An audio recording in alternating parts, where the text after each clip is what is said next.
to the off-season program. You're more entrenched now. You got a long-term contract. You kind of put a little bit more on your plate as far as leadership and just having more of a presence in the locker room. Yeah, I feel like, just being on a multi-year deal, I think you can definitely take more ownership in the team, but it's kind of also just part of the center position. You have to be that vocal leader in the offensive line room, and I feel like I've done that last season. I'll just continue to do it going forward. A lot of candidates to be the backup center, to get some work at center this offseason. What can you say about some of the young guys, Cal, Jason Poe, Keith? I mean, what's that group looking like? They're all really good players. I feel like we have a lot of depth in the room at every single position. I feel like obviously there's some that are older than others and have a little bit more experience, but even the young guys like Poe and Zakel, I think they do a really good job of taking coaching and understanding what the coaches are asking them to do, and then just making sure to look at the guys in front of them and try and emulate that as much as they can, and hopefully one day they'll get their shot to be on the field. Being that you lined up on the opposite side of him fairly recently, what was your reaction when you signed Hargrave? Oh, it was awesome. You always want that type of guy on your team. The guy, he definitely made it hard to game plan the Eagles, and it was definitely a hard time blocking him. So I feel like whenever you have a guy like that on your defensive line, it just adds to the value as a whole. As someone who plays next to Spencer Burford, what makes him a promising young player? I mean, he has all the measurables, right? Like, if you look at the guy, he's just built to play offensive line. And then also, I feel like he has a good head on his shoulders, and he can really, get things done, make the proper decisions he has to make, and execute, the job that he has at hand. So, I feel like it's onwards and upwards for that guy. You had to wait a long time for the opportunity you got last year. Was that the time at which you were ready, or do you feel like your first, whatever it was, 5-6 seasons in the league, you were ready, but you just didn't get the opportunity? I'd like to say that I was ready my entire career, but looking back, I probably wasn't my first couple years. But also, just being able to work with Coach Furster for so long, and being able to be in his system and his type of offensive line, I feel like every single year I was in that room and in that system, I feel like I progressed heavily. So, in my honest opinion, I feel like I was ready to start probably in 2018. But, just having the opportunity to do it last year and have my career get extended another 4 years, especially with a great team, I feel like that's just, something I'm very fortunate of. You're a good coach. Sorry, go ahead.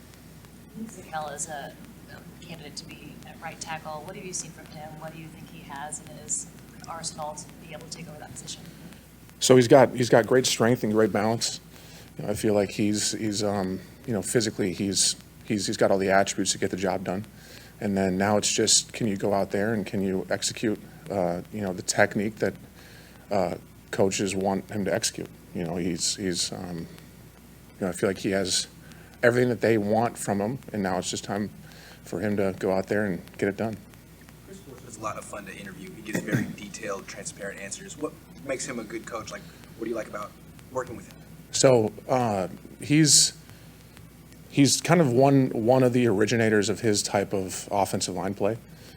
He's not a just grinded out type of guy. He gives you tools and gives you techniques to get the job done that make it easier for us and also easier for him to get the offensive line moving and the run game going. So I feel like he's really unlocked the ability and the technique used to have great success in the NFL, in the run game and also in the pass game. So, just being able to, have a guy like that in the room teaching us kind of what he wants, but also what the league wants to get the job done. And, it's transferable across the league, what he's teaching. So it's great.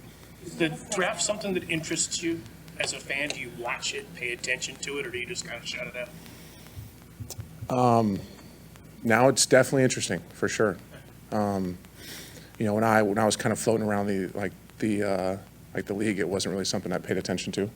And also I was kind of bitter not being drafted back when it was my time. But now it's definitely interesting to kind of watch and see the ins and outs of each team and how they choose the players that they choose. Do you remember what people said about you? Did it burn in your memory what you saw on reports and stuff? Yeah, I mean, words are words, you know. I knew the truth, you know, the entire time, regardless of what people were saying. It just didn't work out for me on draft day, but it's fine. It worked out for me now, so. Why do you find it more interesting now? Is it like competitive reason, like who you might be up against, or is it just an overall landscape of the NFL thing? I think it's just kind of interesting to see the business side of, you know, where I work and what I do. You know, I feel it's, you know, having the ability to see where the future is with the team that you're on and kind of what they're investing in and where they think they need to, you know, to add to the team is just something that's, you know, it's I mean, it's worth paying attention to. An example of what Coach Burster has done for you individually, just projecting forward and being technique-wise. So, like a lot of centers will be asked to hole set, which is something that you basically just back up off the line of scrimmage on almost every single pass play. And that gives the defensive line basically a 5 foot to 6 foot head start to just run as fast as they can out of their stance right at you. And yeah, that works. I mean, it works for a lot of players and it works for a lot of teams, but, you know, Coach Furster having the square back and over square set for the centers really allows us to stay pretty tight to the line, but also put us in a good position where if there's a TT game or if there's a pirate by the 3-tech or whatever it is by the defensive line, that's something that we're in a good position, but we're not giving away depth of the pocket for no reason. As far as the draft, do you guys who work out here ever kind of bump into guys who are here on 30 visits, and do you interact with them? And, you know, if you do you then kind of, you know, go on to YouTube and look at what those guys can do in college and stuff like that? That's probably something that gets done. You know, I've never been a guy to work out or in the off season where I work, just because I like South Florida and I like trying to get away a little bit. But yeah, I mean, obviously there would be a draw to that if you brush up against a rookie or somebody coming into the draft that, you know, looks impressive or obviously your team is invested in, just to kind of see their background and what type of player they are. Having a lot of familiar faces back in the building, what's the energy and just outlook of the team heading into this off-season program? I think it's really optimistic. You know, I feel like a lot of people are happy to be back and ready to get to work.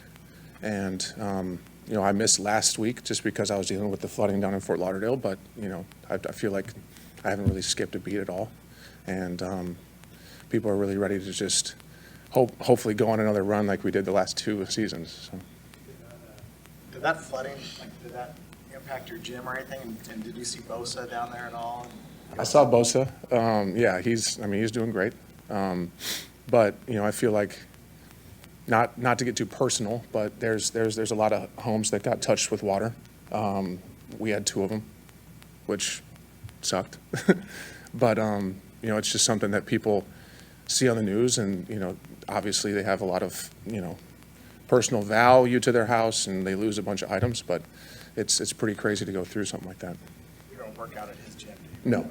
No, that's an exclusive, access only workout facility. I think there's two people that work out there, so, yeah, and you know who they are. Yeah. Couple more for Jake. Benny? All right, Jake. Thank you.